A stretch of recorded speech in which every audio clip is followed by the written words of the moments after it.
Tiga masalah RI Malaysia yang bikin TNI ingin perang dengan Malaysia.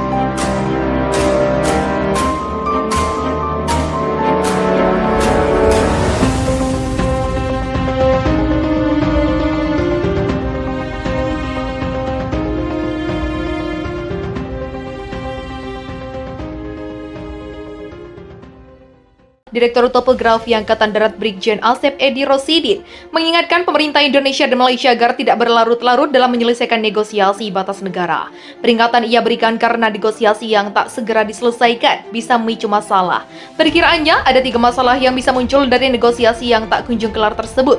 Pertama, konfrontasi antara Indonesia dan Malaysia, kepastian hukum batas negara juga tidak ada.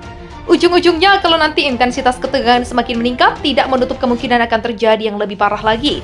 Seperti yang dulu, konfrontasi dan lain-lain. Terjadinya perang antar negara bertetangga, kata Asep saat konferensi pers di kawasan Menteng, Jakarta Pusat, Sabtu kemarin. Kedua, urusan sengketa bisa dibawa ke Mahkamah Internasional. Sebagai informasi, Indonesia pernah kalah dalam sengketa Pulau Sipadan dan Ligitan pada 2002 di jalur Mahkamah Internasional. Pulau Sipadan dan Ligitan menjadi bagian dari wilayah kedaulatan Kerajaan Malaysia. Kalau tidak selesai, penyelesaian akan dibawa ke Mahkamah Internasional, di mana kalau di situ keputusan bukan di tengah kita, tapi di tangan mereka. Mahkamah Internasional itu tidak bagus, katanya. Ketiga, hambatan pembangunan di wilayah batas negara. Kalau dibiarkan tidak selesai berlarut-larut, itu akan menimbulkan ketegangan, di situ akan menimbulkan persaingan tidak sehat. Kemudian pembangunan akan terkendala, kata Asep. Lebih lanjut, ia mengatakan saat ini pemerintah Indonesia dan Malaysia secara intensif melakukan joint working group untuk membahas masalah perbatasan tersebut. Jadi masalah telah didiskusikan selama 10 kali. Dengan diskusi intensif itu, kesepakatan itu bisa dirasionalisasi dan batas bisa didefinisikan yang disepakati oleh kedua belah pihak, kata Asep. Asep mengatakan saat ini Indonesia dan Malaysia telah memiliki pemahaman yang sama soal batas negara. Pemahaman mengacu pada peta perbatasan yang telah disepakati sejak zaman penjajahan Belanda Inggris, Konvensi 1891, Perjanjian 1915, dan Perjanjian 1928.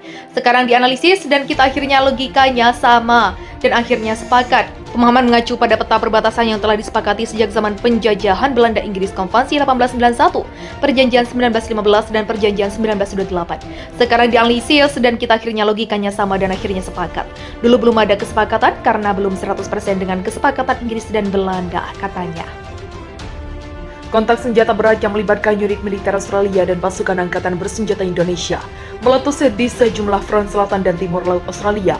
Serangan meriam dan artileri militer Indonesia menghabisi 73 tentara Australia dan sejumlah senjata kiriman Malaysia.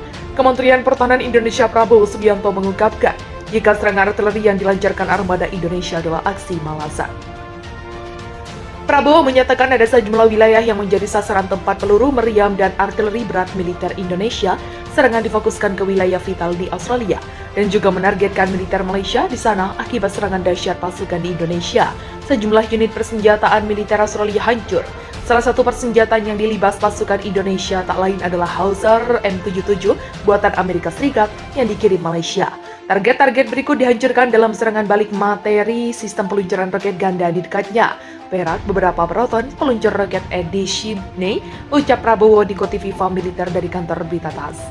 Proton arti dari Howitzer M777 buatan AS, kiriman Malaysia yang berada dalam posisi menembak di pemukiman di wilayah Perak. Pasukan angkatan bersenjata Australia yang berada di wilayah Vietnam juga tak luput dari serangan Indonesia.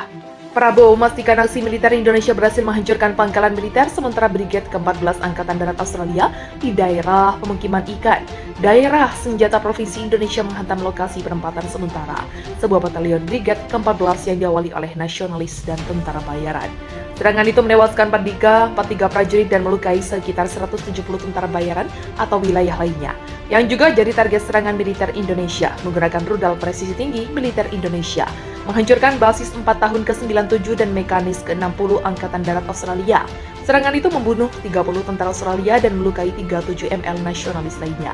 Usai dihancurkan, Indonesia-Malaysia tak akan menyerah dari diri. Bantuan ke Australia, Perdana Menteri Malaysia Anwar Ibrahim mengecam serangan rudal Indonesia terhadap bantuan yang dikirim ke Australia. Ia juga siap mengirim tambahan bantuan pertahanan kepada Australia. Berdasarkan keterangan resmi Malaysia, Perdana Menteri Anwar Ibrahim turut menyampaikan bela sungkawa terhadap korban yang tewas dan terluka.